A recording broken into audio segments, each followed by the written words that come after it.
Voilà, donc j'ai le plaisir d'ouvrir ce premier thème qui connaîtra 3 temps, et les 2 autres thèmes fonctionneront sur le même principe. Un premier temps d'échange avec les chercheurs qui ont été soutenus par la Fondation, puis la présentation pendant 5 minutes des résultats de leurs recherches au pupitre, avant de les inviter à rejoindre la table ronde et les autres intervenants qui discuteront donc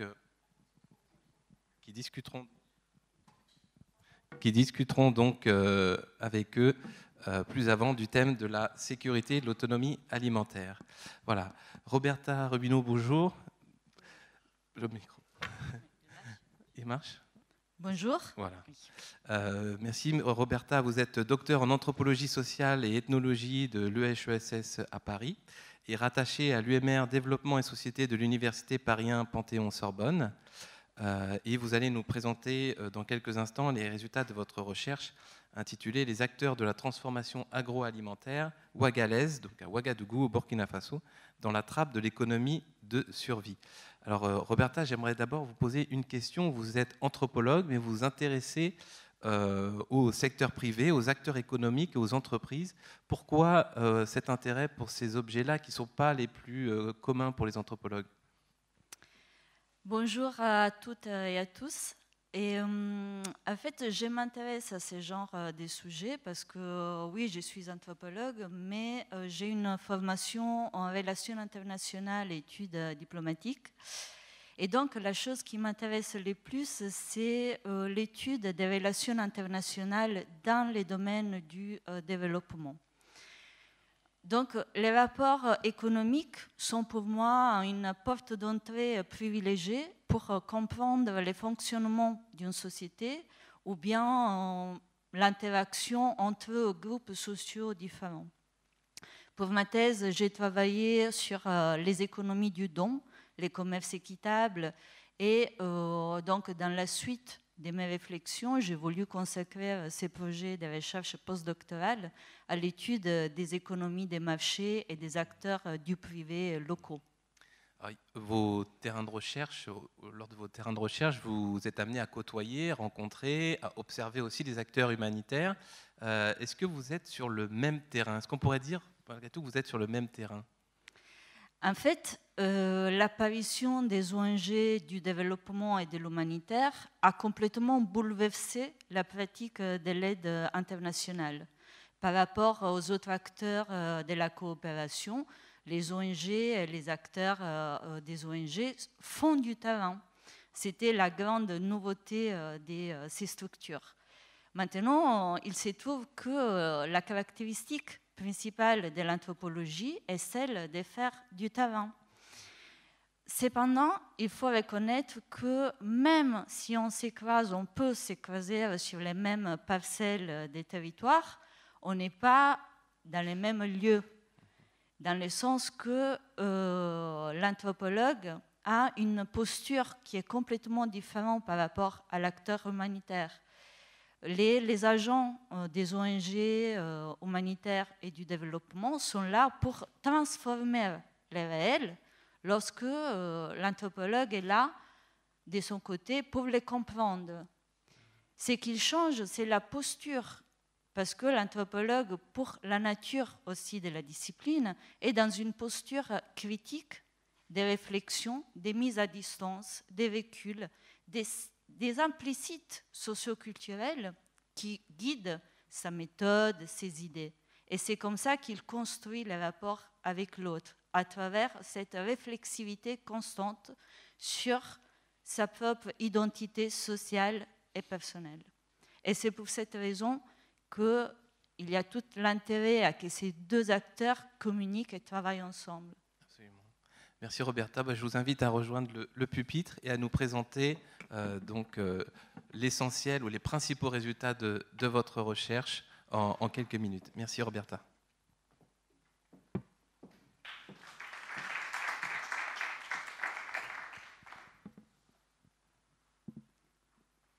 Ma recherche a été pensée comme une enquête ethnographique autour des acteurs locaux du privé dans les domaines de la transformation agroalimentaire en milieu urbain.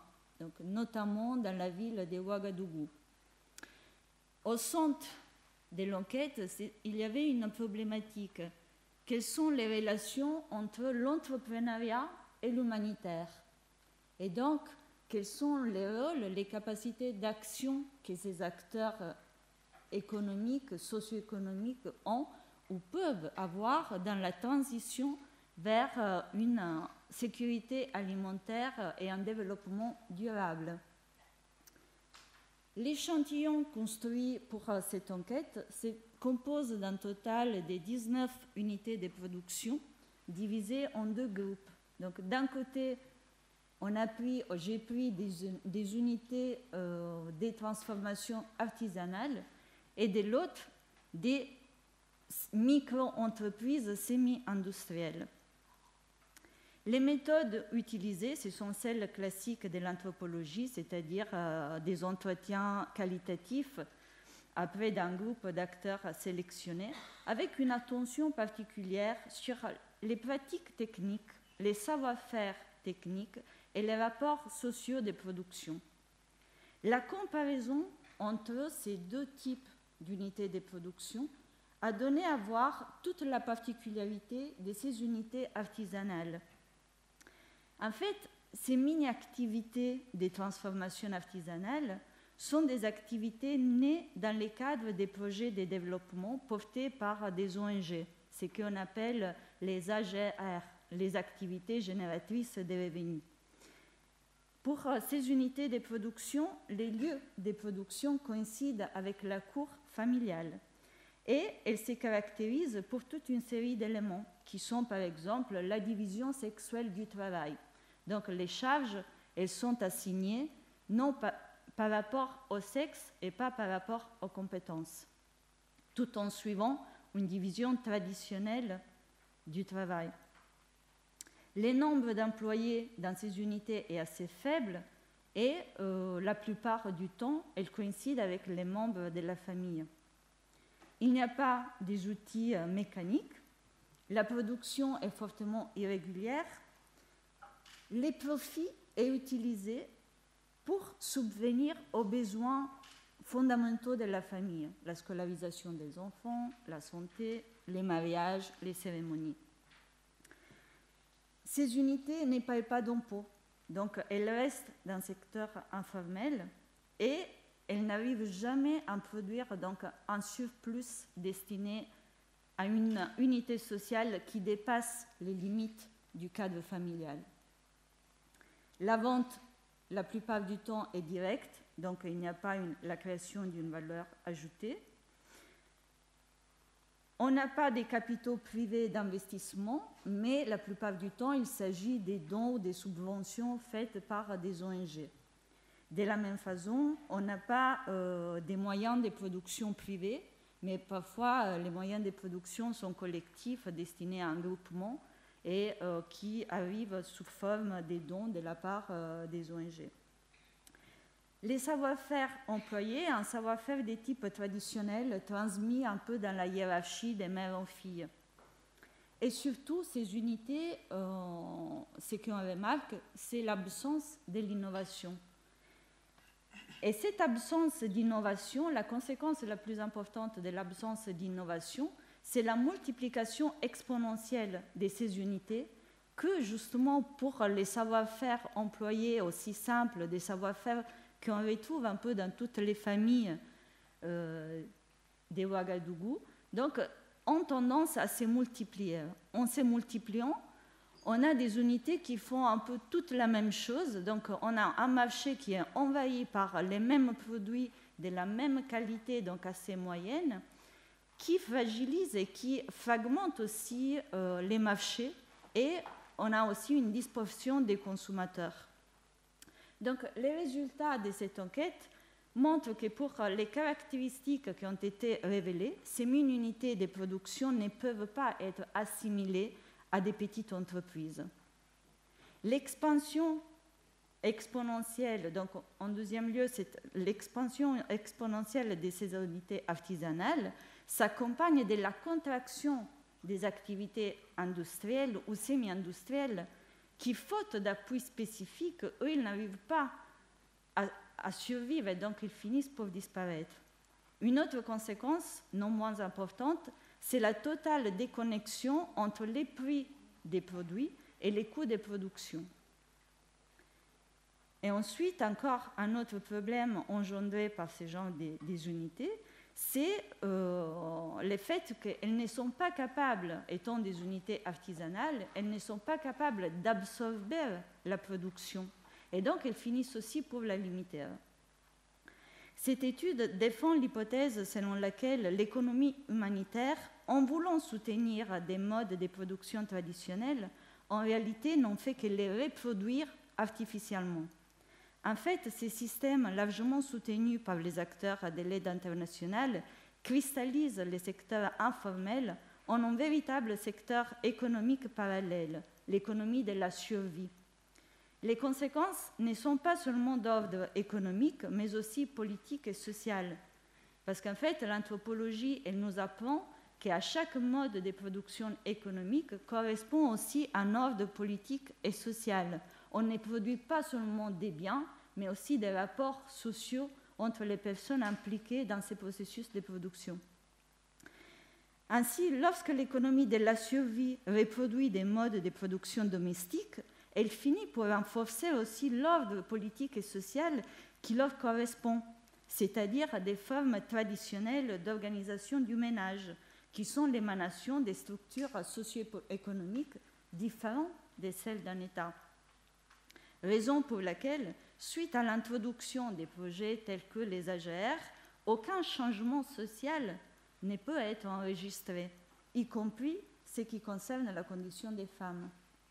Pour répondre donc à la question qui a été à l'origine de cette recherche, ces mini-unités de transformation sont loin de pouvoir satisfaire les besoins alimentaires d'une ville et d'en assurer sa sécurité alimentaire. Elles ont été pensées pour assurer la sécurité alimentaire des ménages dans les villages et pour assurer des revenus monétaires aux familles. Mais elles sont complètement inadaptées pour répondre aux exigences alimentaires d'une ville. Merci Roberta.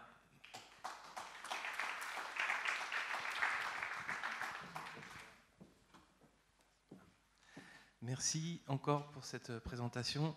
Je vais maintenant m'adresser à Édouard. Édouard Kwasi-Kwadjo. Bonjour. Bonjour Édouard. Bonjour. Prends le micro. Bonjour Vincent. Édouard, vous êtes docteur en sociologie et chercheur au Centre de recherche pour le développement, le CRD, à l'université Alassane Ouattara de Bouaké en Côte d'Ivoire et affilié au laboratoire d'agroéconomie et développement rural. Donc, dans quelques instants, vous allez nous présenter les résultats de votre recherche intitulée « Lutte contre la malnutrition en Côte d'Ivoire, bilan critique de la participation communautaire ». Alors Édouard, vous m'avez dit avant être sociologue de l'innovation. Et vous avez ici étudié, on va l'entendre dans quelques instants, un dispositif innovant, ou en tout cas qui se veut comme tel. Et donc plus largement, avant d'étudier ce cas précis, j'aimerais vous demander qu'est-ce qui freine l'innovation en Afrique? Merci Vincent. Bonjour à tous et à toutes. Qu'est-ce qui freine l'innovation en Afrique? C'est une question assez large. Mais de mon point de vue, ce qui freine l'innovation en Afrique, j'allais dire il y a 3 éléments. 3 éléments. Il y a l'approche de l'innovation, il y a la compréhension de l'innovation et il y a les moyens de mise en œuvre de l'innovation. Et à mon avis, ce sont les 3 éléments qui bloquent l'innovation. Et pour étayer un peu ce que j'ai dit, je vais prendre un exemple, puisque j'ai eu la chance de travailler sur les innovations dans le cacao. J'ai fait ma thèse sur les innovations dans la cacaoculture en Côte d'Ivoire. Et tout le monde sait que la Côte d'Ivoire est le premier producteur de cacao au monde. Mais depuis des décennies, l'État entreprend des projets dans le but d'améliorer le rendement du cacao ivoirien. Mais malheureusement, ces projets, jusqu'à présent, n'ont pas donné les résultats escomptés Parce que justement, l'approche n'est pas, à mon avis, l'approche qu'on devait adopter. C'est l'approche de type top-down où on fait des essais en station et on vient pour plus ou moins demander aux paysans d'adopter, sans toutefois prendre en compte leurs aspirations et besoins. Voilà, donc je voulais m'arrêter là pour le moment. On pourra avoir le temps d'aller plus en détail. Merci Edouard, mais ça dit déjà quelque chose du point de vue que vous allez nous exposer sur, donc je vous invite à rejoindre le pupitre, sur une approche particulière, communautaire, donc, dans la lutte contre la malnutrition en Côte d'Ivoire. On vous écoute.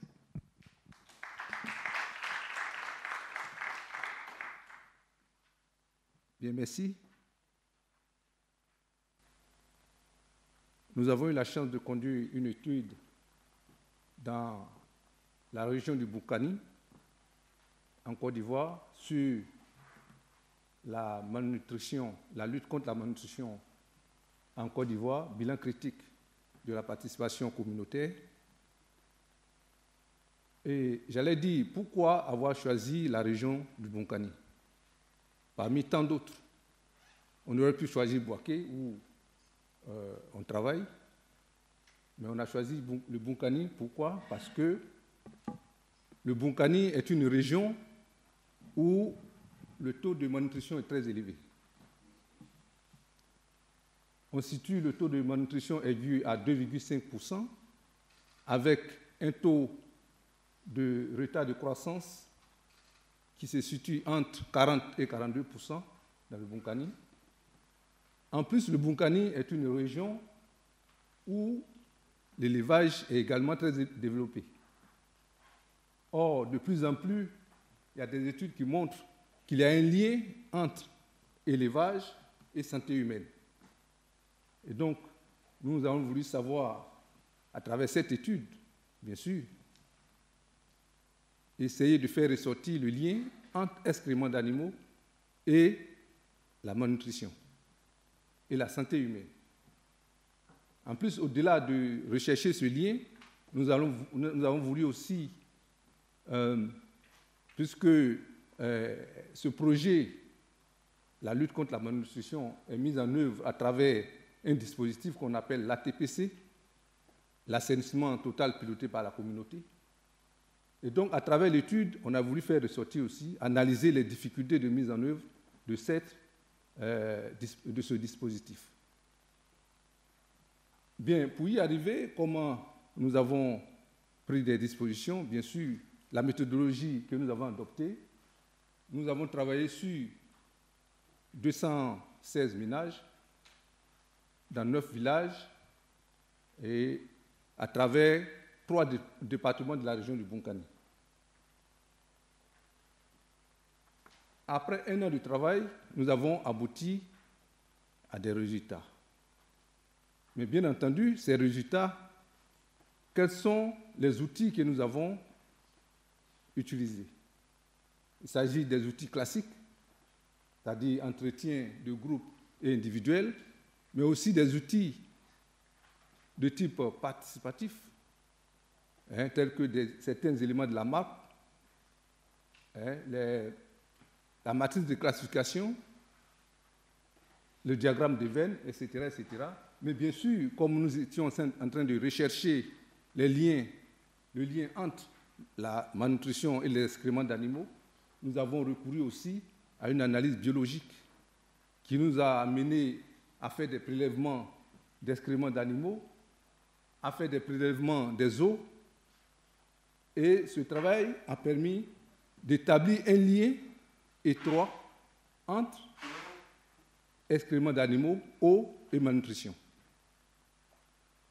Mais en ce qui concerne l'application de l'ATPC, il faut dire que,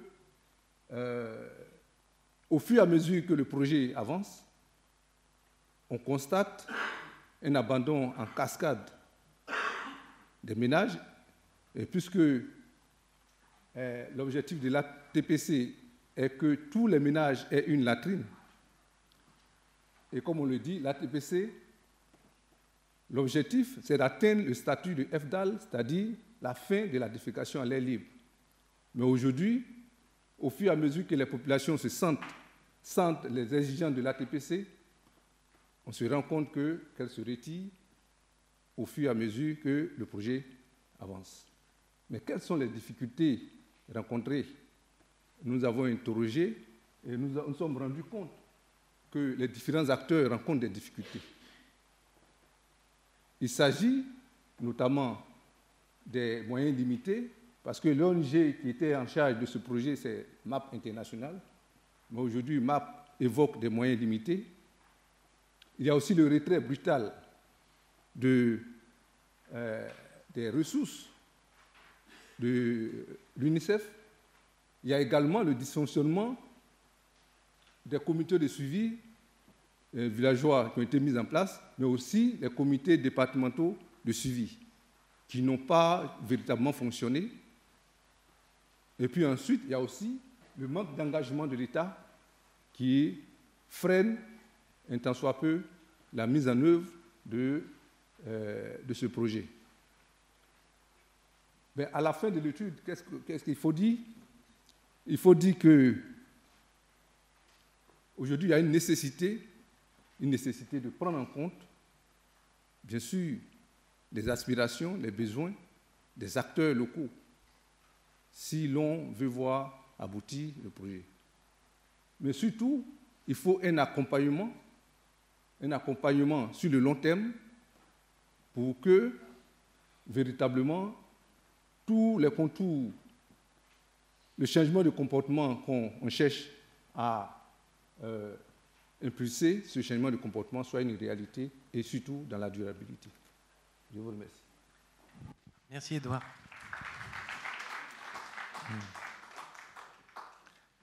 Merci, Edouard. Alors, devait participer avec vous Kelly Poulet, qui est une chercheuse, docteure en sociologie de l'université de Picardie Jules Verne d'Amiens, et qui avait réalisé une étude sur une fédération d'ONG paysannes au Sénégal et qui devait présenter ses résultats. Malheureusement, Kelly n'a pas pu se libérer pour l'événement. Je vous renvoie juste à son article. Tous les articles tirés des recherches soutenues par la Fondation sont disponibles en ligne sur notre site.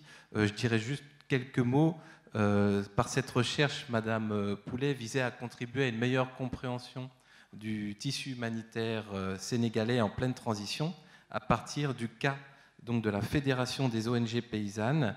Et cette étude s'intéressait spécifiquement aux principes éthiques de cette fédération, en particulier celui de l'autonomie des paysans, et à ses pratiques articulant action humanitaire, sociale, économique, d'urgence et de développement durable.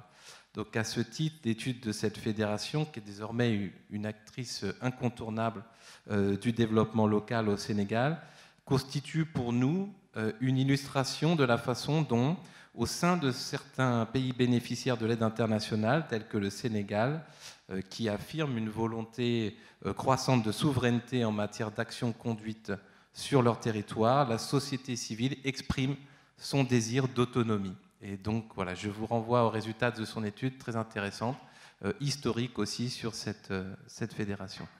Voilà. Merci à tous les deux. Je vous invite maintenant à rejoindre les fauteuils et Monsieur Franck Galtier, que j'appelle à monter sur scène pour modérer la table ronde à laquelle vous allez tous deux participer. Monsieur Franck Galtier, vous êtes chercheur en économie, affilié au Centre de coopération internationale en recherche agronomique pour le développement, plus connu peut-être sous le nom de CIRAD. Merci Monsieur Galtier d'avoir accepté d'animer cette table ronde. J'appelle également Monsieur Cyril Lequief à nous rejoindre. Merci de votre présence, Monsieur Lequief. Vous êtes référent technique sécurité alimentaire et moyens d'existence chez Action contre la faim. Voilà. Installez-vous, je vais vous passer les micros. Voilà, donc Madame Rubino et Monsieur Kwasi Kwadio ont tous deux abordé les résultats contrastés d'actions humanitaires destinées à lutter contre l'insécurité alimentaire et la malnutrition au Burkina Faso et en Côte d'Ivoire. Et donc avec vous, nous allons maintenant discuter plus avant du rôle de l'action humanitaire à l'heure où, selon le dernier rapport de la FAO, Le nombre de personnes souffrant de faim dans le monde est en hausse. Donc je vous passe la parole, Monsieur Galtier, pour cette table ronde intitulée « Sécurité et autonomie alimentaire, l'action humanitaire en question ». Merci Vincent. Donc, Franck Galtier du CIRAD. Avant tout, je voudrais remercier Virginie et Vincent pour leur invitation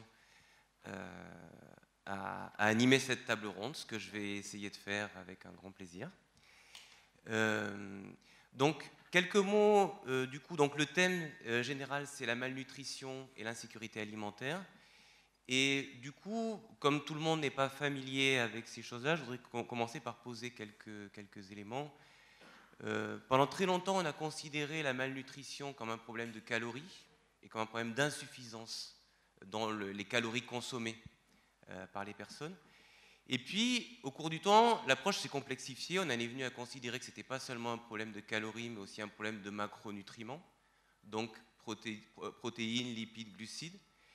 Et puis, maintenant, on s'intéresse beaucoup aussi aux micronutriments, vitamines et sels minéraux, dont là aussi, les carences peuvent provoquer des problèmes de santé très importants, notamment avoir des effets sur le développement du cerveau des très jeunes enfants de moins de 2 ans.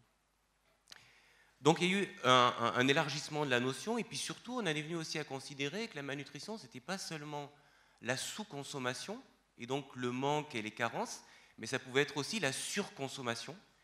Et donc, il y a par exemple actuellement dans un très grand nombre de villes des pays en développement, notamment des pays africains, une épidémie d'obésité qui est due à des consommations excessives de certains produits.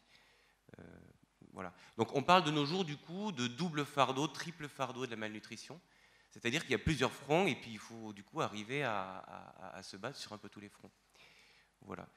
La deuxième évolution notable sur ces concepts de malnutrition et d'insécurité alimentaire, c'est que comme Vincent le mentionnait tout à l'heure, depuis quelques décennies, on avait une baisse à peu près régulière du nombre de personnes sous-nutries dans le monde, à la fois baisse du nombre absolu de personnes et puis baisse en pourcentage.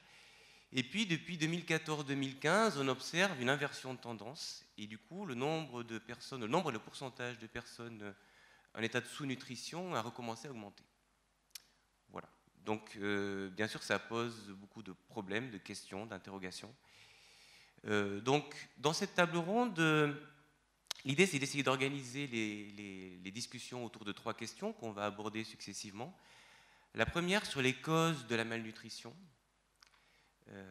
Bon, histoire d'avoir un peu les bases et de voir un peu où on peut agir.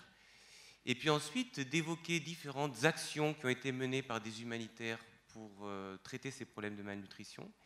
Et donc, dans un premier temps, on considérera l'efficacité de ces actions. Alors, avec des fois c'est efficace et des fois ça l'est pas, on verra différents types de situations. Et puis, le troisième temps sera d'analyser aussi les effets inattendus de ces actions des humanitaires et du coup des questions éthiques que peuvent soulever ces interventions. Voilà. Donc le premier temps, c'est sur les causes de la malnutrition. Et du coup, je voudrais donner la parole à M. Lekiev d'ACF, qui va nous donner quelques éléments sur ce point. Merci Franck. Donc effectivement, je travaille pour Action contre la faim, ACF, Action contre la faim, donc, qui est une organisation de solidarité internationale qui œuvre contre la malnutrition dans le monde en essayant de la prévenir et en traitant également ses causes. Pour ce qui est, donc, vous l'avez très bien rappelé, hein, c'est un problème éminemment complexe, la malnutrition. Souvent, il y a également des confusions entre des concepts de sous-alimentation et de sous-nutrition. Pour rappeler les chiffres, il y a effectivement à peu près 800 millions de personnes qui souffrent de sous-alimentation selon les estimations de la FAO, mais il y a par ailleurs 50 millions d'enfants de moins de 5 ans qui souffrent de malnutrition aiguë, 150 millions à peu près qui souffrent de malnutrition chronique, et à peu près 2 milliards de personnes qui souffrent de déficience en micronutriments. Donc ça représente quand même une bonne proportion des personnes qui habitent sur cette planète. Au niveau des causes de la malnutrition, donc, elles sont effectivement multiples. Hein. Il ne s'agit pas que d'un problème de déficience en calories. À vrai dire, chez Action contre la faim, donc on se base sur un schéma conceptuel que peut-être certains d'entre vous connaissent, qui est le schéma conceptuel de la malnutrition, qui avait été élaboré par UNICEF dans les années 90, et selon lesquels, en fait, qui établit clairement donc un schéma causal, où on voit qu'il y a effectivement des causes qui ont trait à des questions d'insécurité alimentaire, des questions qui sont liées à l'alimentation, soit en quantité ou en qualité insuffisante, mais ce n'est pas le tout. À côté de ça, il y a également des questions, en tout cas des causes, qui appartiennent plutôt au domaine de la relation mère-enfant, de tout ce qui est pratique de soins, et qui ont été donc mises en évidence pour ce schéma causal, et qui font également référence à tout ce qui peut être aussi du domaine de la santé mentale, à la fois de la maman. Il est aisé de comprendre qu'effectivement on a besoin d'avoir des personnes qui s'occupent des enfants qui soient en bonne santé mentale, confiance en elles, de manière à ce qu'elles puissent apporter les différents soins donc, aux enfants. À côté de cela, il y a aussi des causes qui sont plus liées à l'hygiène, comme ça a été rappelé dans le cas du nord-est de la Côte d'Ivoire avec ATPC, où là on voit que les pratiques d'hygiène sont absolument aussi essentielles et sont un déterminant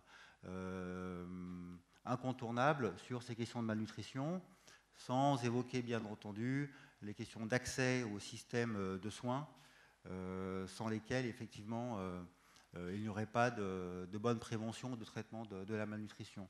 Donc en fait ce sont toutes ces différentes causes qui font qu'au final, si elles ne sont pas bien traitées, débouchent sur de la malnutrition. Alors il y a des outils. Chez Action contre la faim, donc on utilise un outil qui s'appelle la NCA, l'analyse causale de la malnutrition, la Nutrition Causal Analysis. Il y en a eu à peu près une quarantaine d'analyses ont été menées jusqu'à ce jour dans à peu près 25 pays.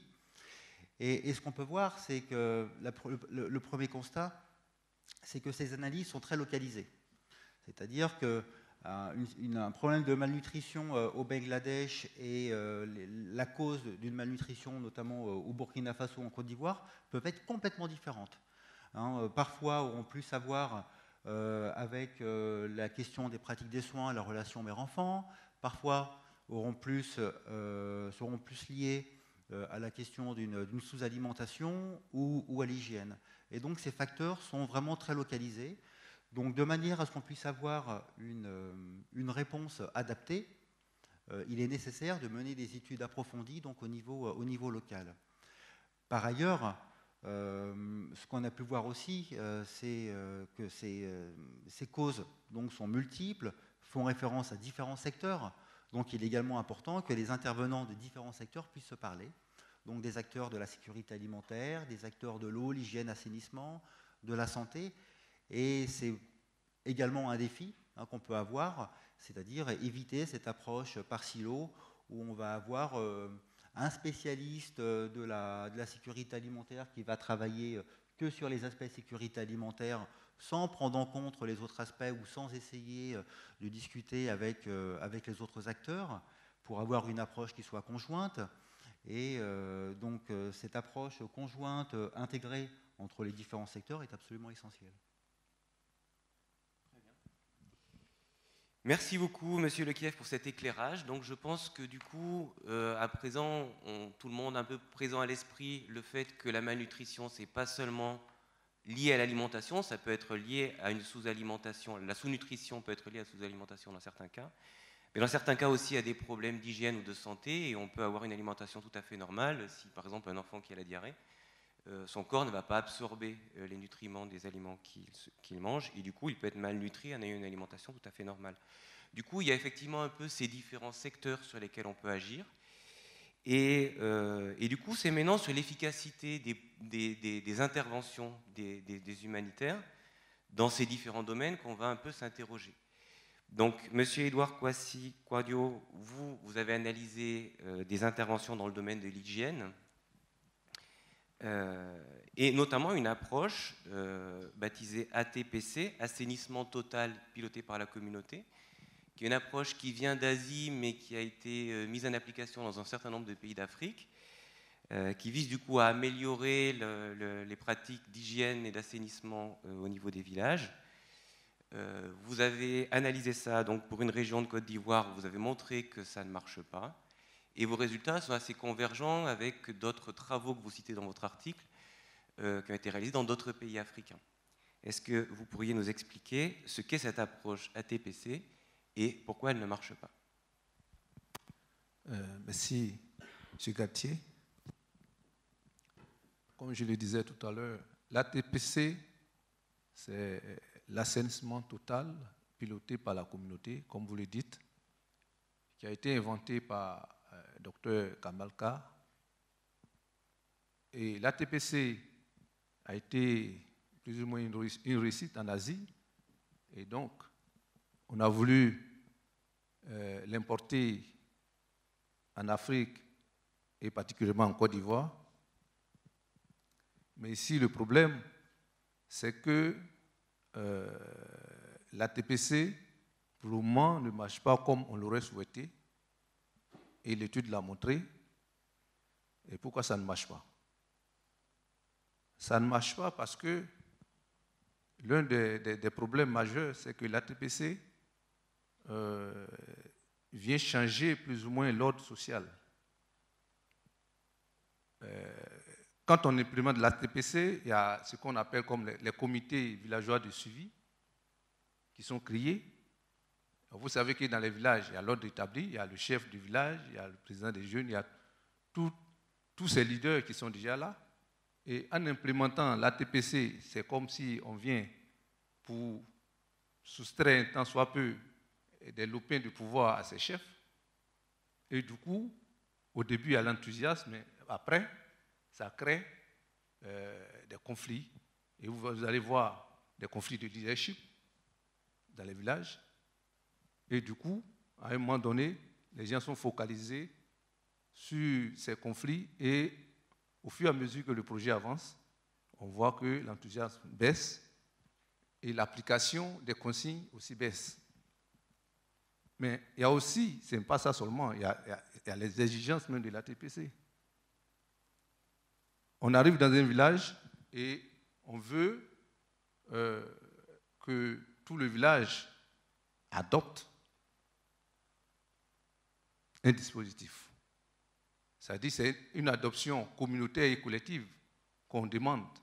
Or, c'est que le changement de comportement ne se fait pas avec un coup de bâton, du jour au lendemain. Le changement de comportement, c'est un processus. Or là, on demande que tout le monde adopte ce dispositif-là en un espace de 2 à 3 mois. C'est-à-dire 2 à 3 mois, une fois que c'est déclenché, parce que l'ATPC, ce que je n'ai pas dit, c'est qu'il y a la phase de pré-déclenchement où on vient dans le village, on fait plus ou moins une étude de base pour comprendre un peu les réalités. Ensuite, on fait le déclenchement. Et après le déclenchement, on demande aux communautés d'atteindre le statut de FDAT, c'est-à-dire la fin de défécation à l'air libre. Et c'est à partir de ce moment-là qu'on dit que le village a atteint le statut. Et donc, il y a un certain nombre de comportements qu'on doit adopter. Mais ça, on demande à ce que tous les ménages adoptent le comportement en même temps. Or, on sait que dans le changement de comportement, ce n'est pas évident. On ne peut pas demander à tout un groupe d'atteindre un stade au même moment. Et donc, voici un des blocages. Et puis ensuite, il y a aussi le fait qu'en matière de changement de comportement, bien sûr, il y a des étapes. Selon la théorie du changement de comportement, il y a plusieurs étapes. Vous allez envoyer une innovation dans un village ou dans un milieu. Il y a ceux qu'on appelle les innovateurs qui ne vont pas hésiter à adopter l'innovation, qui prennent des risques. Et c'est après ce premier groupe, ce petit groupe, il va avoir ce qu'on appelle les adeptes précoces qui vont venir, qui vont après avoir vu la réussite des autres, qui vont adhérer, ainsi de suite. Et il y a au moins 3 à 4 catégories d'adoptants. Or là, la TPC demande que tout le monde adopte. Et quand les villageois sentent que c'est exigeant, donc naturellement, sinon les populations commencent à traîner les pas. Mais bien sûr aussi, parce que l'accompagnement aussi, comme je l'ai dit tantôt, l'accompagnement ne suit pas. Dans le cadre du Bunkani, il y a les CVS, les comités villageois de suivi, il y a les CDS, les comités départementaux de suivi. À l'heure où on faisait les enquêtes, où le projet était en train de prendre fin, hein, voyez-vous, au moment où le projet prend fin, les comités départementaux de suivi n'ont pas commencé à fonctionner. Alors que dans le contrat, la convention qui a été signée entre l'État du Côte d'Ivoire et l'UNICEF, c'est-à-dire le contrat qu'on appelle le pacte de durabilité, dans ce pacte, à un moment donné, l'État devait prendre le relais à travers les comités départementaux de suivi qui devaient prendre le relais au retrait, bien sûr, de l'UNICEF. Mais vers la fin du projet, ce comité n'existe pas. Donc, vous voyez que quand il y a tellement de situations de blocage qui ne permettent pas de mettre en œuvre, comme on aurait souhaité, la TPC en Côte d'Ivoire. C'est ce que je voulais dire. Merci beaucoup pour cet éclairage. Roberta Rubino, vous avez analysé un autre type d'intervention, c'est le soutien d'ONG au développement d'activités génératrices de revenus, notamment par des femmes qui pratiquent la transformation des aliments dans la ville de Ouagadougou. Donc a priori, on peut imaginer que ce soutien d'ONG qui prend, alors selon les ONG et selon les produits, la forme de dons, d'instruments de transformation des produits, ou bien qui prend la forme de crédits qui permettent de développer ces activités. Donc a priori, on pouvait s'attendre à ce que ce type d'activité ait 2 effets sur la malnutrition. Un effet d'abord sur la sécurité alimentaire des femmes qui bénéficient de cet appui, et puis sur la sécurité alimentaire de leur famille. Et puis peut-être à plus grande échelle, un effet sur la sécurité alimentaire de la ville de Ouagadougou, en augmentant l'offre de produits alimentaires transformés, qui en plus sont des produits vendus à des prix assez raisonnables, donc qui a priori sont assez abordables au sein de cette ville. Et ce que montre votre recherche, c'est que ça n'est pas vraiment le cas. Est-ce que vous pouvez nous expliquer pourquoi ces effets attendus sur la sécurité alimentaire ne se produisent pas vraiment ? Oui, et je voudrais d'abord commencer par dire que les crises alimentaires, bien qu'il y a des causes climatiques, il y a des causes qui concernent les valeurs nutritionnelles des aliments, etc., mais il est vrai aussi qu'on ne peut pas réduire les crises alimentaires seulement à ces causes-là, d'ordre naturel, climatique ou biologique. Parce que, surtout, la récente recherche sur qu'est-ce que c'est la sécurité alimentaire dans un pays, par exemple, comme le Burkina Faso, au sud sahélien, qui est très exposé à ce genre de risques, on a constaté que, par exemple, la variation importante des prix entre les saisons, entre les années ou entre des zones géographiques ont ouvert un autre espace de réflexion dans lequel on a compris qu'en fait, il existe aussi des acteurs politiques et socio-économiques qui ont aussi une responsabilité et qui peuvent soit limiter les effets d'une crise, soit les aggraver. Donc il faut reconstruire aussi qu'est-ce que c'est un système alimentaire, qui sont les acteurs qui sont impliqués et qui sont les vides qu'on retrouve dans certains pays. Et ne pas réduire les questions de la malnutrition ou des crises alimentaires seulement à des questions d'ordre naturel, biologique, universel, mais ce sont aussi des questions sociopolitiques. Donc, dans ces cadres, si on analyse un peu qui sont les acteurs de ces systèmes alimentaires, on peut voir qu'on a des acteurs différents qui, dans la poursuite aussi de leurs objectifs et de leurs stratégies divergentes, peuvent aussi aggraver les conditions de la crise. Je pense notamment aux commerçants, mais aussi à cette maille de la transformation qui est complètement absente en Afrique. En Afrique, dans tous les secteurs, qu'ils soient les cotons, qu'ils soient les produits alimentaires, la chaîne de la transformation est encore aujourd'hui absente. Et c'est grave, c'est très grave. C'est comme si la révolution industrielle, finalement, n'est jamais arrivée.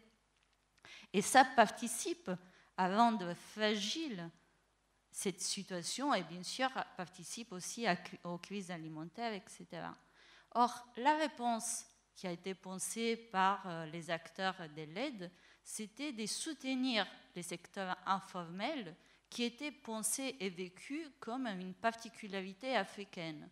Donc l'Afrique, elle ne pourra jamais avoir une révolution industrielle parce que ça venait aussi de la crise, des crises qui ont suivi l'imposition des plans d'ajustement structurel et donc l'imposition de l'ouverture libérale.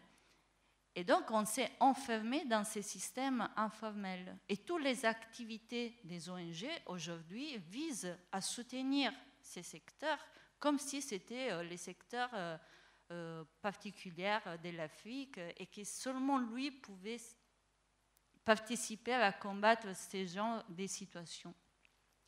Donc, il faut savoir quelle est la question qu'on se pose au départ. Si la question c'est est-ce que les AGR ont pu sauver des vies et ont pu combattre la pauvreté dans les villages, la réponse est oui, ils l'ont fait. Parce que grâce à ces petites activités, des familles, et là je souligne, des familles, pas une société, pas une ville, entre les villages et les unités domestiques d'un village et entre la ville, il y a un changement des structures sociales qui est important. Ce n'est pas seulement une question géographique. Donc, avec les AGR, oui, les femmes, elles peuvent subvenir à leurs besoins. Elles peuvent envoyer des enfants à l'école, elles peuvent les soigner. Mais c'est qui finance ces écoles si ces entreprises sont informelles, elles ne payent pas d'impôts? C'est qui finance les centres de santé? Donc, on garde ces gens-là dans une position de survie où on assure les besoins fondamentaux des manger. Mais ces gens-là, ils ne veulent pas juste survivre. Et je pense que les migrations d'aujourd'hui démontrent, au contraire, qu'ils sont prêts à mettre à risque leur vie pour demander quelque chose de plus. Merci beaucoup, Roberta, pour cet éclairage. Alors, je suis un peu désolé d'une chose, c'est que vous avez vu deux expériences d'intervention des humanitaires dans deux domaines différents, celui de l'hygiène dans les villages et puis des activités génératrices de revenus dans la ville de Ouagadougou. Vous avez vu que dans les deux cas, les recherches ont montré que ces interventions des humanitaires ne fonctionnaient pas très bien et n'avaient pas vraiment les effets attendus sur la malnutrition et la sécurité alimentaire. Alors normalement était prévue dans cette table ronde une troisième lauréate, qui est Madame Kelly Poulet, qui elle avait une expérience un peu plus positive à présenter. Bon. En l'absence de Madame Poulet, du coup, je serais un peu navré de vous laisser sur une impression aussi négative. Alors peut-être Monsieur Le Kiev va pouvoir nous sauver en présentant du coup une expérience qui serait plutôt une réussite. Merci, je ne sais pas si je vais sauver, mais j'aimerais revenir sur effectivement les deux cas qui ont été exprimés par M. Kouassi et Mme Rubino, et notamment sur l'importance qu'on doit beaucoup plus donner à tout ce qui est du domaine du changement du comportement. C'est-à-dire que généralement, c'est vrai, les principaux acteurs, on apporte des réponses qui sont techniques, construction de latrines, mise en place d'activités génératrices de revenus, par exemple, mais la liste peut être longue. Et on oublie effectivement de mieux comprendre le contexte, le tissu, à travers des études anthropologiques, par exemple, pour mieux savoir quels peuvent être les déterminants du changement. Et ce qui peut mener effectivement de nombreux projets à des échecs, car sans l'adhésion des populations locales.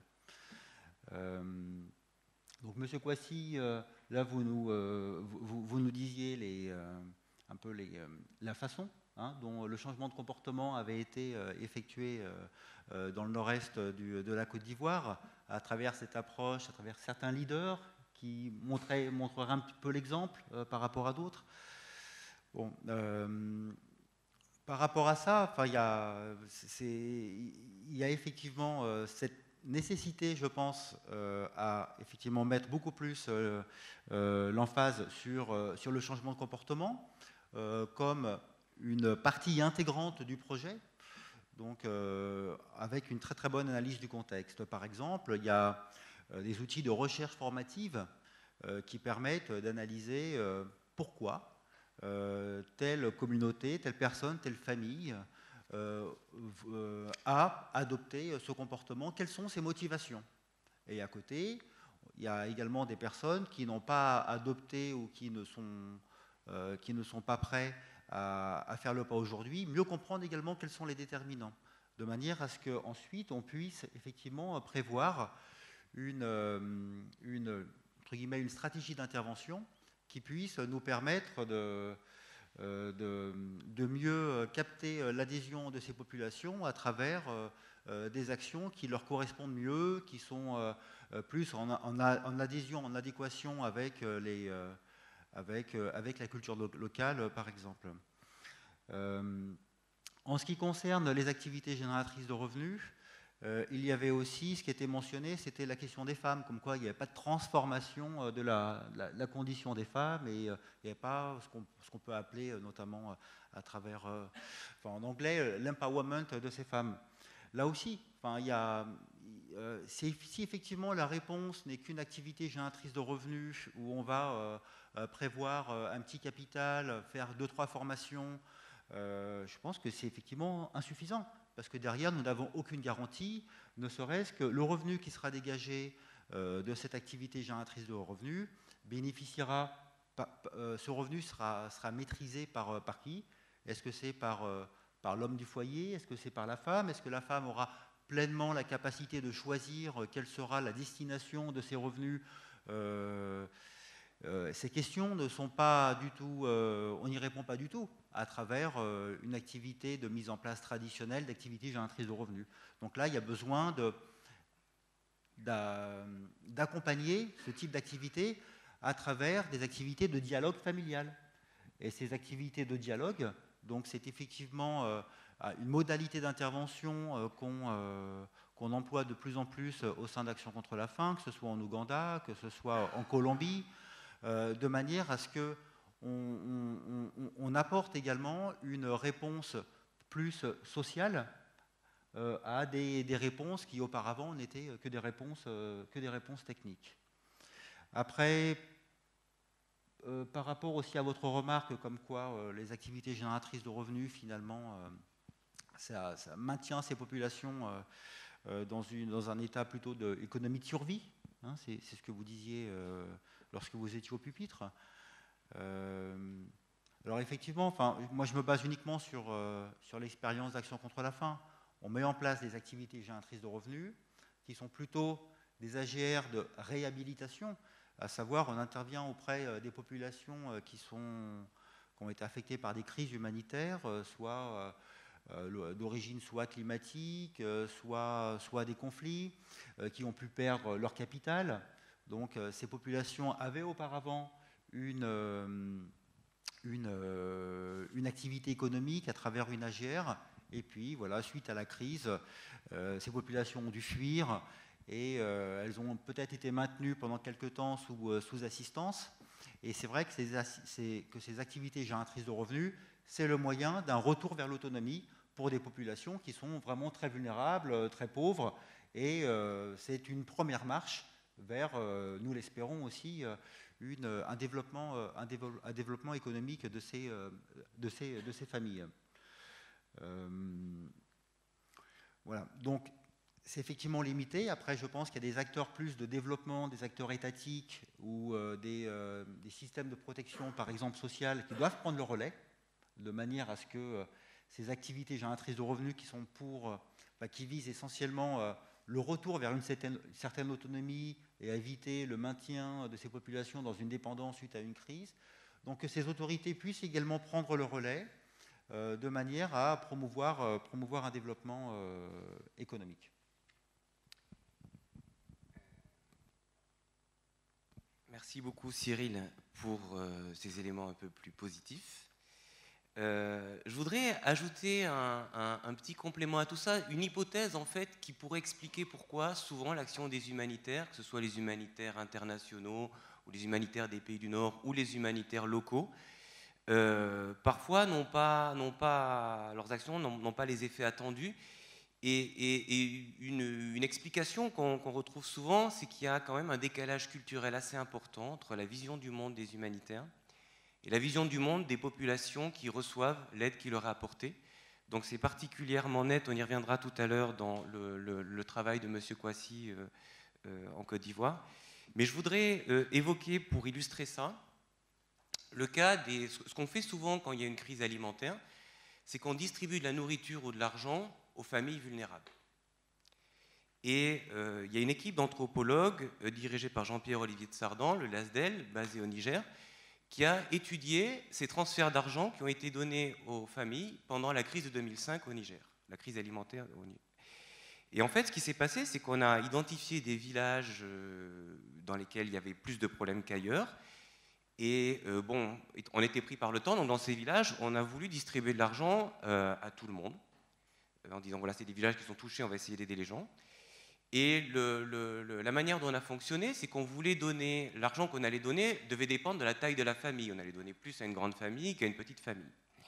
Donc du coup, on a demandé aux gens de montrer leur livret de famille pour leur octroyer cette aide. Le problème, c'est qu'au Niger, il existe un impôt par tête. C'est-à-dire, vous avez une famille de 15 personnes, vous payez un impôt pour 15. Donc du coup, le fait de devoir montrer le livret de famille, alors du coup, ce que ça veut dire, c'est quand même que beaucoup de gens, quand il y a une famille où ils sont 15, bon, il y aura peut-être 5 ou 6 personnes déclarées. Donc du coup, vous recevez une aide pour 6 alors que vous êtes 15. Bon, ça c'était un premier problème. Le deuxième problème, c'est que du coup, les populations ont associé le fait de recevoir cette aide au fait d'avoir payé l'impôt, puisque le livret de famille est très associé à l'impôt.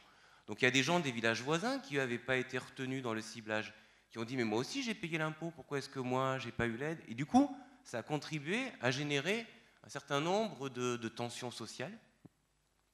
C'est même allé beaucoup plus loin que ça, puisque la crise de 2005 au Niger a vraiment été très rude, et du coup des ONG comme MSF ont mis en place des centres de récupération nutritionnelle, où du coup on accueillait notamment des enfants en bas âge, qui étaient dans une situation déjà de dénutrition, et puis on les reboostait avec des aliments très nutritifs comme le plum peanuts. Bon. Et donc on gardait ces enfants quelque temps, le temps de les requinquer, et puis une fois qu'ils allaient mieux, ils rentraient chez eux et on donnait des aliments à la famille pour maintenir l'état de ces enfants pendant quelque temps. Donc de l'huile, des céréales, du sucre. Bon. Et les quantités d'aliments qui étaient données étaient quand même assez importantes et du coup assez attractives localement. Et du coup, tout le monde s'est mis à espérer que son enfant allait être accueilli dans ces centres de récupération nutritionnelle. Donc vous voyez des familles qui font des fois une demi-journée de marche pour aller au centre de récupération nutritionnelle avec leur enfant. L'enfant arrive sur place, on lui mesure le tour du bras, ce qui pour les nutritionnistes est une manière de voir si un enfant est dénutri ou pas, mais ce qui pour les populations locales n'a strictement aucun sens. Et puis certains enfants sont acceptés et d'autres sont rejetés. Et si votre enfant est accepté, du coup localement on les a appelés les enfants de la chance. Voilà, ceux qui étaient acceptés par les centres de récupération nutritionnelle. Et ceux qui n'étaient pas acceptés, ben vous rentriez chez vous, c'était un peu la honte, quoi. Votre enfant avait été refusé, c'était un peu la honte. Votre enfant n'était pas un enfant de la chance.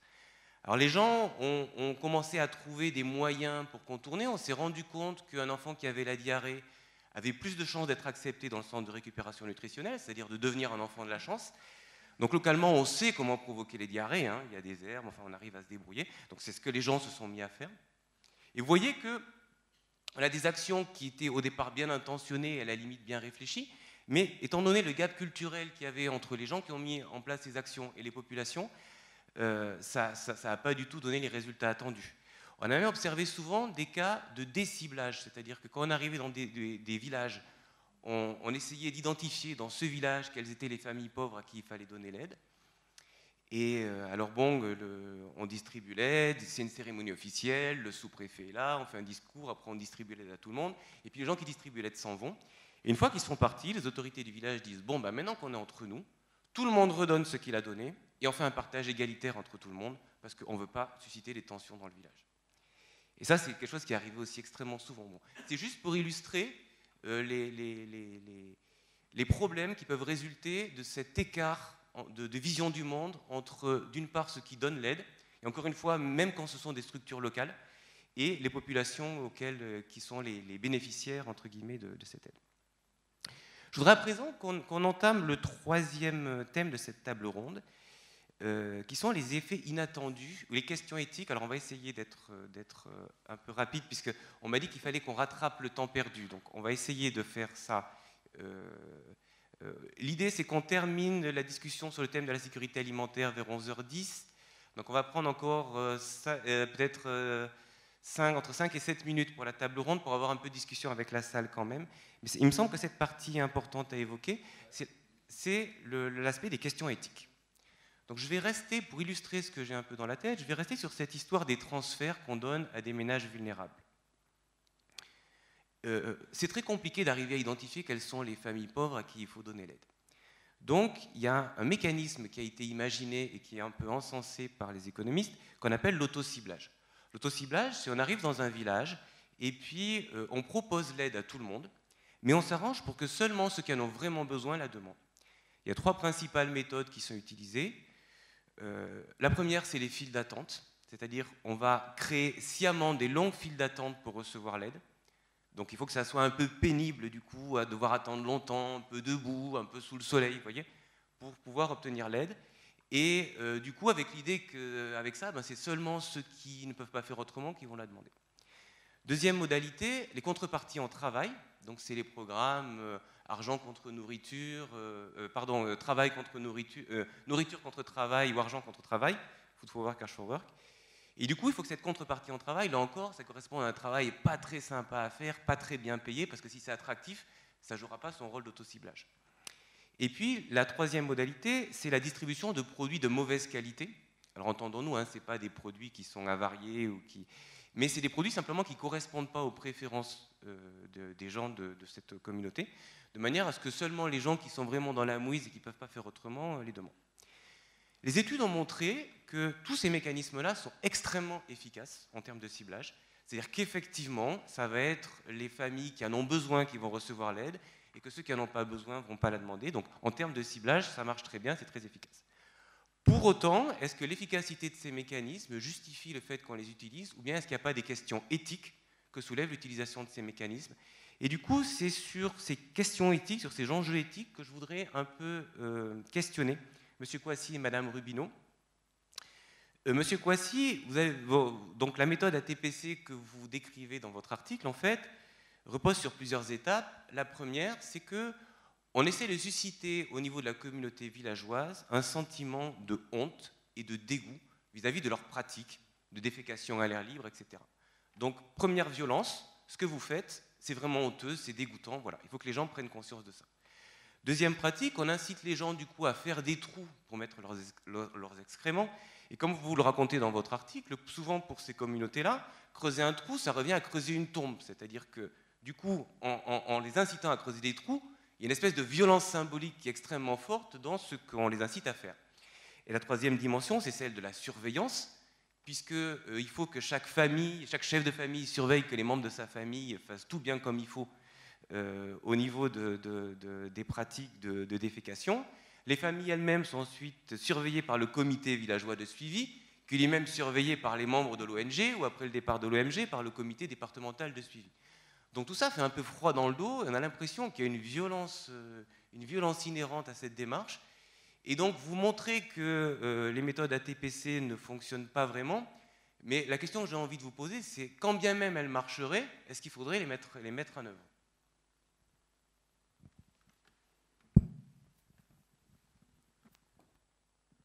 Est-ce qu'il faudra les mettre en œuvre? Quand bien même elles marcheraient, oui. D'abord, l'ATPC, c'est quoi? Vient résoudre une question de santé, n'est-ce pas? Donc moi, je pense que si ça marche, on peut bien sûr la mettre en œuvre. Mais, comme vous le dites, il y a une police, il y a comme une police derrière cette méthode, cette violence, comme je l'ai dit tout à l'heure. C'est-à-dire, on arrive, on veut, coûte que coûte, que tout le monde adopte quelque chose. Donc, il y a quelque chose qu'on met, il y a une certaine pression qu'on met, et cette pression n'est pas forcément du goût de tout le monde. Et donc, du point de vue de la culture, si on prend la vision du monde de ces populations locales, il y a une certaine violence. Et on allait dans un village, pour raconter une anecdote, parce que, au passage, le chef de bureau MAP de Bouna nous disait que pour que l'ATPC marche, il faut que les chefs ou les dirigeants des villages aient de l'autorité. Donc, dans un village où il n'y a pas d'autorité, où le chef n'a pas d'autorité, le projet a de fortes chances de ne pas marcher. Et on allait dans un village, il y a un chef qui nous dit, quand l'ATPC est arrivé, il a appelé toute sa communauté et il leur a dit, voici un projet qui va nous sortir des habitudes, des mauvaises habitudes que nous avons. Et puisque l'ATPC, derrière ce que je n'ai pas dit, c'est que quelquefois, il y a des promesses. Il y a des promesses de construction de centres de santé, d'écoles, de pompes et choses. Et donc, le chef appelle tout le monde et leur dit, si nous atteignons la fin de la défécation à l'air libre, voici ce que nous obtenons. Et donc, je mets tout le monde en garde. Celui par qui le projet va échouer mourra sur son chemin. Et c'est ce que le chef dit à tout le monde. Et il nous l'a dit.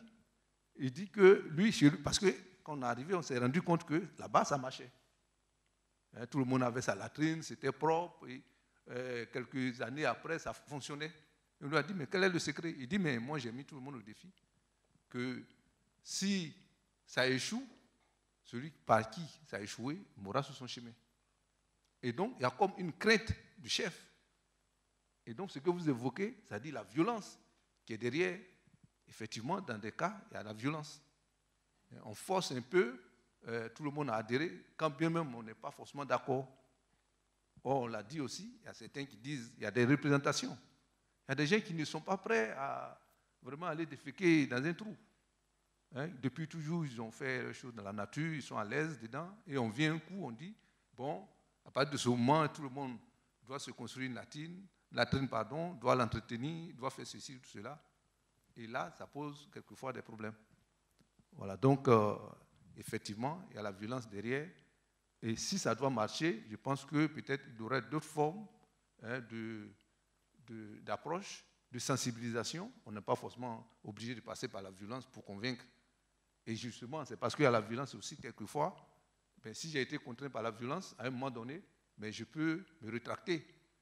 Je peux me rétracter. Et donc, ça crée aussi des conflits dans les villages. Voilà, donc merci. Très bien. Madame Rubino, du coup, ce que vous avez analysé, c'est-à-dire le soutien d'ONG à des activités génératrices de revenus pour les femmes, peuvent générer une certaine de concurrence déloyale pour d'autres personnes qui font les mêmes activités sans recevoir l'aide des ONG, qui, y compris, peut les conduire à la faillite. Donc là aussi, il peut y avoir peut-être une certaine forme de violence. Mais même finalement pour les femmes qui reçoivent cette aide, finalement, ce que vous évoquez, c'est que ça conduit parfois à les maintenir dans une situation de dépendance. Donc est-ce qu'il n'y a pas là aussi, d'une certaine manière, une certaine forme de violence? Il y a plusieurs problèmes à plusieurs niveaux. Moi, je n'aime pas trop parler seulement des dépendances parce que je crois que face à une action, il y a toujours une capacité de réaction et une utilisation stratégique aussi de l'aide. Et on les voit très bien comment les gens face à une stratégie de l'aide au développement jouent aussi avec ça. Donc ils trouvent toujours la façon de s'en sortir. Voilà. Donc j'aime j'aime pas seulement parler de dépendance, le problème est beaucoup plus complexe parce qu'en fait, ça touche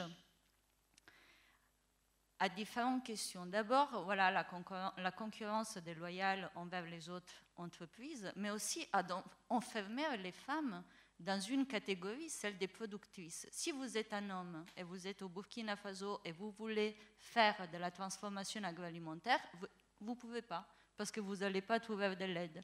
L'aide est ciblée vers une catégorie sexuelle qui est celle de la femme. Normalement, il s'agit aussi des femmes âgées, parce que le fait d'être âgé signifie qu'ils ont un savoir-faire expérimenté. Et signifie aussi mettre en deuxième plan les jeunes filles qui se trouvent toujours dans une position de dépendance par rapport à leur mère, à leur grand-mère, etc. C'est plutôt dans ce sens. En fait, je pense que le problème, c'est vraiment d'essayer d'élargir la focale le plus possible et de se rendre compte qu'on n'a pas que des individus en face de nous.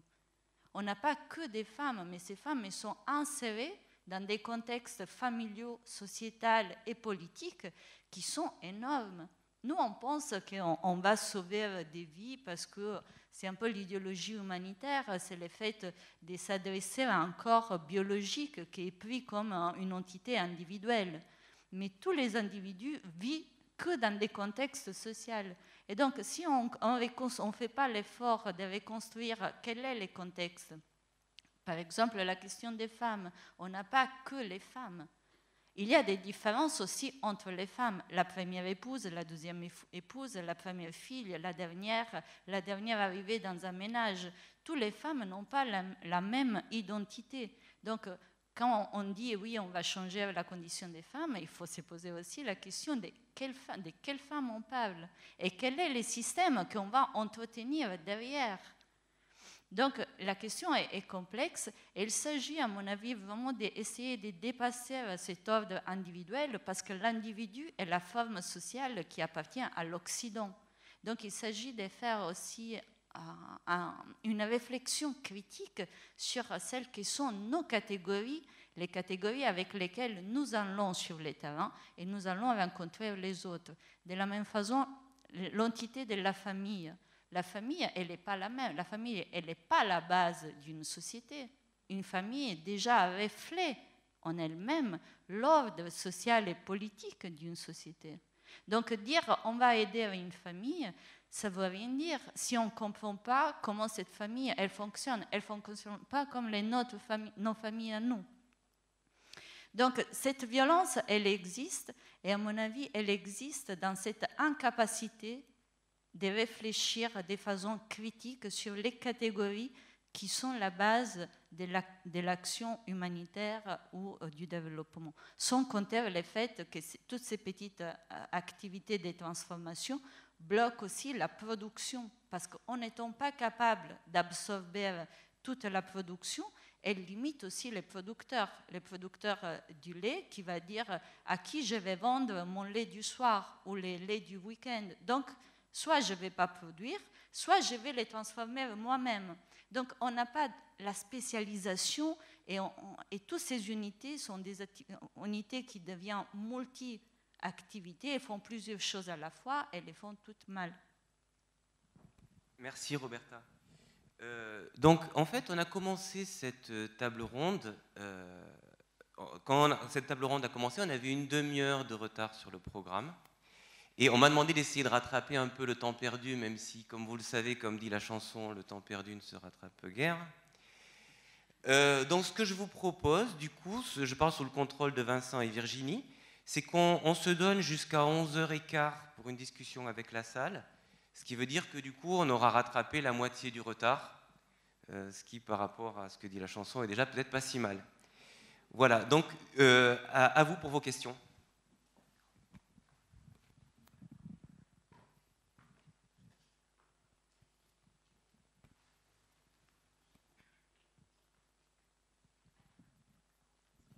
Bonjour, je m'appelle Yaovi Agonkou, je suis togolais et doctorant en philo-politique.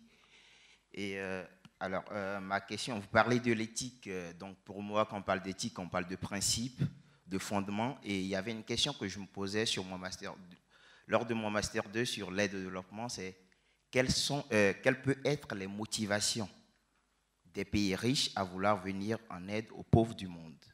Et je repose la question, quelles peuvent être les motivations des acteurs humanitaires à vouloir venir en aide aux pauvres du monde? Est-ce qu'ils le font pour juste avoir un résultat, ce qui fait qu'on va mettre en place un truc pour 3 mois dans une localité, sachant bien que dans 3 mois, honnêtement, on va arriver à rien, soyons sérieux. Et est-ce qu'on le fait pour en fait, défendre les financements qu'on a eus et aller solliciter d'autres financements? Est-ce qu'on vient parce qu'on veut un résultat et on ne se donne pas la possibilité d'échouer? Voilà la question que je me pose. Et sur la question de le chef du village qui disait « vous mourrez sur votre chemin », bon, c'est une manière de parler.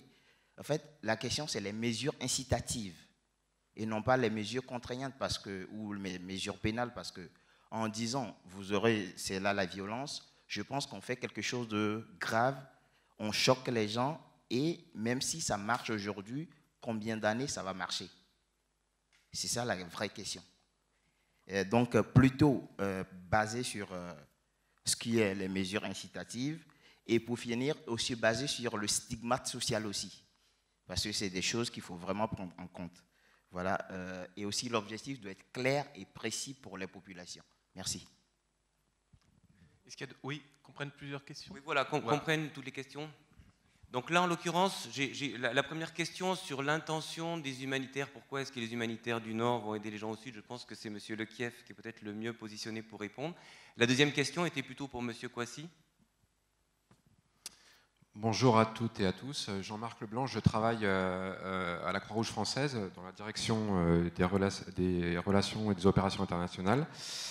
Je voulais savoir, selon vous, quelle place prend le financement des actions humanitaires dans les résultats mitigés que vous avez présentés? Et en l'occurrence, je parle des modalités, des temporalités et des critères d'éligibilité. Votre question s'adresse du coup à quelqu'un en particulier? Plutôt à Roberta et Édouard. Très bien.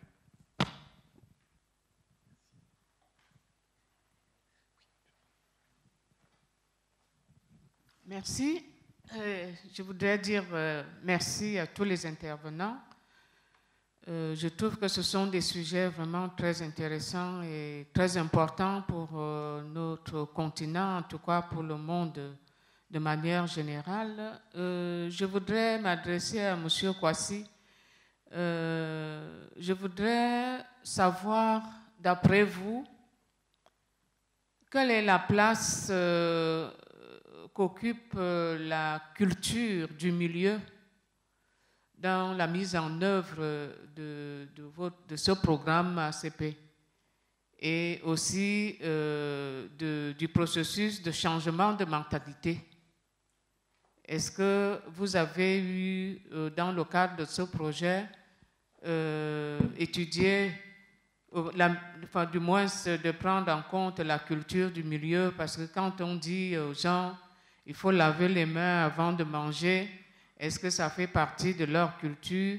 Est-ce que c'est quelque chose qui est important pour eux?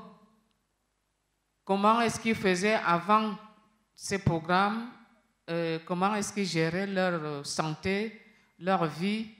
Et je voudrais vous entendre là-dessus.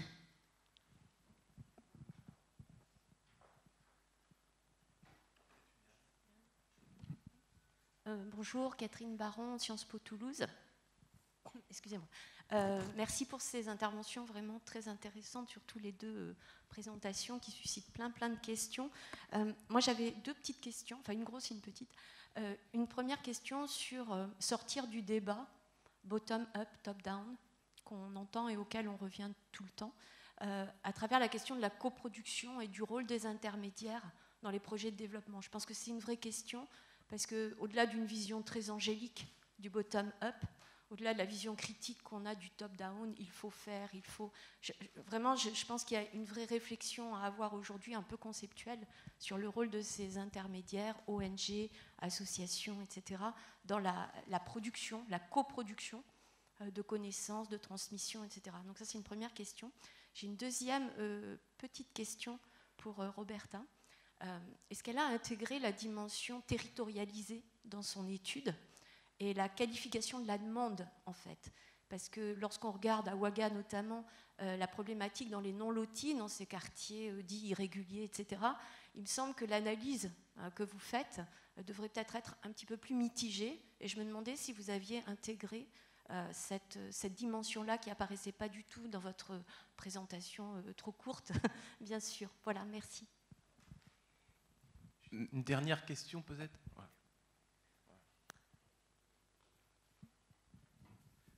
Merci. Zakaria Bandaogo, IMAF, École des hautes études en sciences sociales de Paris. J'ai une question que je voudrais poser à M. Kouassi. Voilà, à M. Kouassi, concernant son intervention. D'ailleurs, d'emblée d'abord, je voudrais remercier les différents intervenants. Alors, combien de temps a duré en fait les enquêtes que vous avez eu à mener dans la région que vous avez eu à étudier, et quelles ont été les conséquences d'abord, je dirais, de l'attitude, du comportement que les individus avaient avant même l'enclenchement de ce projet-là, concernant exactement ce que vous avez eu à révéler, et au niveau des différents acteurs. Vous avez donné en fait la réaction d'un acteur local dans le Boukani, mais je voudrais savoir quelle a été en fait l'attitude même des acteurs politiques sur ce qui s'est produit exactement dans cette région. Est-ce qu'il y a eu une remontée, ou est-ce que au niveau par exemple des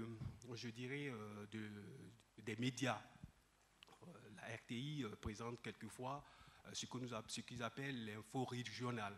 Est-ce qu'il y a eu, je dirais, une remontée afin que les populations soient sensibilisées en fait sur cette attitude, sur l'attitude des différents individus? Et si vous avez fait référence à la réaction de cet acteur-là, parlant de violence, je dirais violence symbolique, est-ce qu'il n'y a pas eu peut-être un rapprochement pour qu'ils puissent comprendre en fait pourquoi dans telle région il y a eu un résultat positif et pourquoi dans d'autres il y a eu en fait le résultat négatif que vous avez mis en évidence? Et dans ce cas-là, je pense qu'on pourrait peut-être aboutir à ce qu'on pourrait normalement appeler une réussite de ce projet-là, pour ne pas tomber dans le négatif que vous avez eu à mettre en évidence. Merci.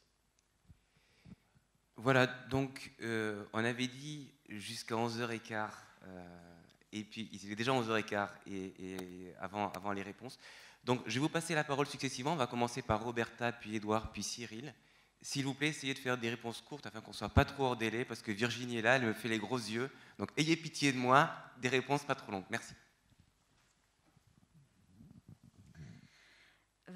En ce qui concerne la première question qui m'a été posée, celle relative au financement, et donc les rapports entre ces genres d'activités et les financements, l'enquête, elle a démontré qu'en fait, il existe bien sûr un lien entre les financements et les activités que ces ONG mettent en place. Donc les acteurs directement, les agents des ONG, ils m'ont avoué tranquillement, ils m'ont dit non mais écoutez, si on ne parle pas des femmes, et si on ne parle pas des groupements des femmes, il n'y a pas de chance qu'on va avoir un soutien par nos bailleurs de fonds. Vous allez demander de l'argent pour une micro-entreprise ou un entrepreneur, mais vous n'allez jamais l'avoir. Donc si vous voulez, et eux ils sont conscients, les gens qui sont sur le terrain, ils ne se cachent pas la vérité. Ils le savent, mais ils se disent partie d'un engrenage qui fonctionne comme ça, en me disant, mais c'est beaucoup plus facile pour nous de décrocher un projet sur la base voilà, des certaines catégories et stéréotypes que de parler des micro-entrepreneurs. On ne va jamais nous soutenir. Et donc, le problème, c'est ce que je disais aussi au début, qu'il existe un décalage entre la production scientifique et la réflexion critique sur les catégories de l'aide et l'aide. Parce que, par exemple, le secteur informel a été un secteur qui a été qui a été mis en valeur aussi par les recherches des anthropologues dans les années 80 et 90, aussi comme la condition des femmes. Le problème, c'est que tout de suite, on arrive après à essentialiser des résultats de la recherche qui, par définition, elle se met en doute constamment. Donc nous sommes déjà dans les doutes et déjà dans les dépassements de certaines catégories qui aujourd'hui représentent les fondamentaux de l'aide internationale. Et c'est ce décalage de temporalité entre la recherche et l'action qui, à mon avis, cause problème. Et en ce qui concerne l'autre question sur les lotissements et les zones géographiques de ces mini-unités, oui, bien sûr, je les ai croisées, mais j'ai pas vu, il n'y a pas eu un résultat ou une incidence particulière. Donc, ces unités, elles pouvaient être au centre-ville, comme dans des zones non loties. Ça dépend, voilà, ça dépend aussi. Mais il n'y a pas un résultat qui puisse faire penser à une relation des causalités ou quelque chose d'intéressant qui se joue un peu à ce niveau. Moi, je ne l'ai pas vu.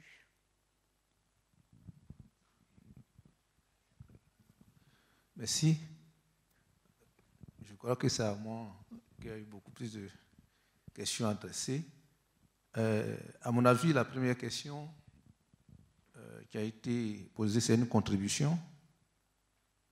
Il s'agissait de voir si la violence, si le fait d'imposer l'ATPC était une forme de violence. Et la réponse qu'on avait donnée, il était question plus ou moins de chercher à convaincre plutôt qu'à imposer ou à s'imposer aux populations. Donc je pense que l'intervention de notre ami est une contribution. En ce qui concerne les critères d'éligibilité en matière d'ATPC, je crois qu'il y a une étude préalable qu'on appelle le prédéclenchement qui permet de faire l'état des lieux dans la communauté où on veut plus ou moins implémenter l'ATPC. Et les critères d'éligibilité, c'est que cette communauté fasse la défécation à l'air libre, ce qu'on appelle DAL, la défécation à l'air libre, et que le village soit insalubre. Et il y a un certain nombre de critères sur lesquels on se base pour choisir la localité pour bénéficier du projet.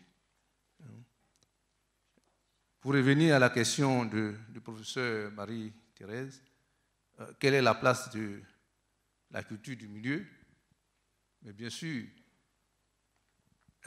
nous pensons au terme de l'étude que la culture du milieu a une place dans l'implémentation de l'ATPC, parce qu'on s'est rendu compte évidemment que l'ATPC est un modèle, bien sûr, qui a réussi ailleurs, mais ce n'est pas évident qu'en venant tout de suite l'introduire dans un milieu comme le Bunkani, que ça marche.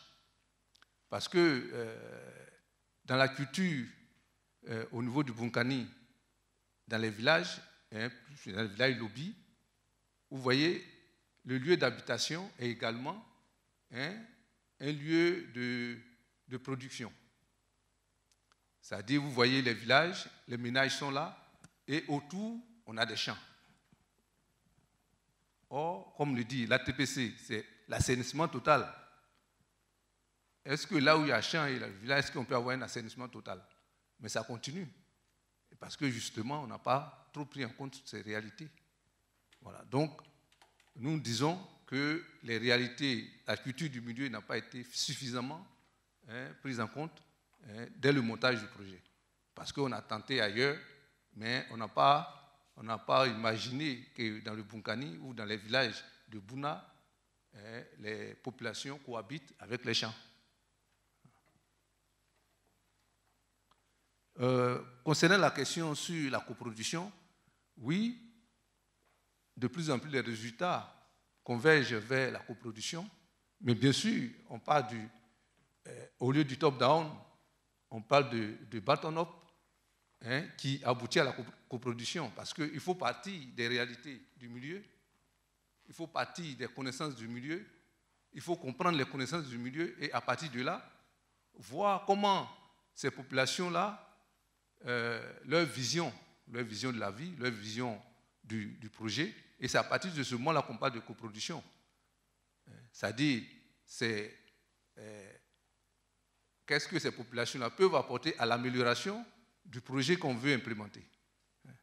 Donc je pense que ça, pour le moment, ce n'est pas fait comme ça. Pour le moment, on a un modèle, on veut l'introduire parce que ça réussit ailleurs. Voilà. Mais ce n'est pas évident que ça puisse réussir. Mais je veux dire, même encore, ce n'est pas à Bouna seulement. Hein, on a fait une étude aussi sur l'ATPC dans la région du Cavali, à Djigoulo et à Djokoué.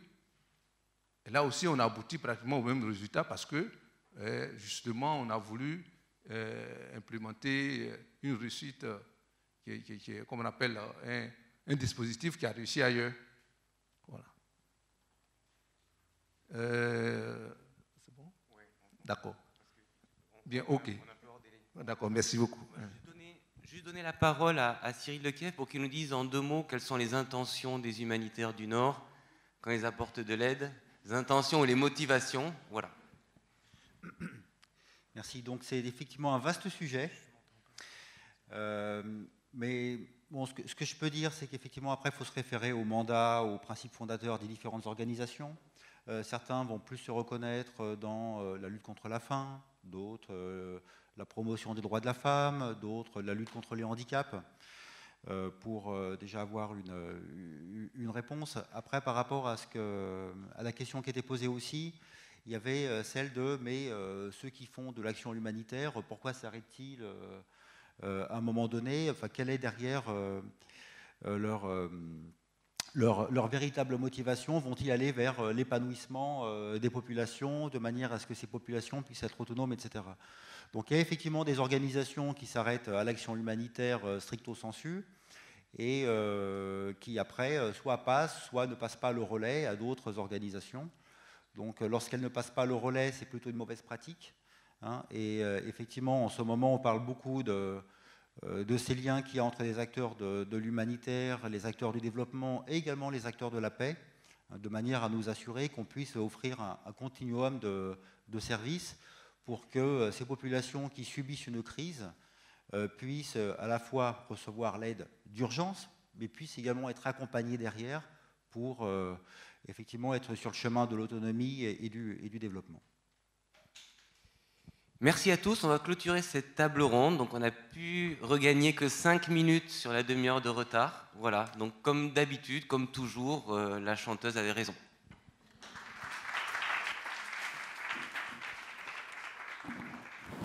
Merci à tous.